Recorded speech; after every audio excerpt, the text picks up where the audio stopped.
if His Holiness is explicitly stated that he's not advocating for restoration of Tibetan independence, that he's seeking an accommodation within the framework of PRC, then the Chinese scholars and students don't understand why is there no real headway being made in working this out.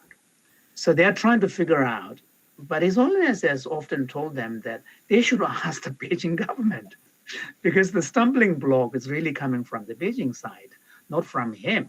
You know, he has been very clear. What matters most is this ability to make the Tibetan people feel that they have a home in this union that has been forced on them.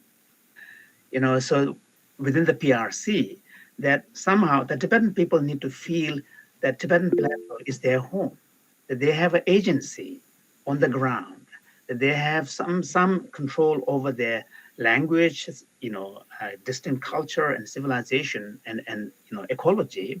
So His Holiness, one of the things that His Holiness has really maintained is that in the end, the public opinion on the part of educated Chinese, those who pay attention to the internet outside world, would really matter a lot to the Tibetan cause. They need to, if we are not able to make the Chinese side, especially those who are open and willing to engage, understand what our cause is, what's the nature of our struggle, why we are unhappy, then we have not succeeded in our campaign. Sometimes the Tibetans, when we think about our own situation in isolation, there is a danger of feeling depressed and being resentful. But we are also a victim of history. And His Holiness explicitly says that a large part of the blame goes to our own people.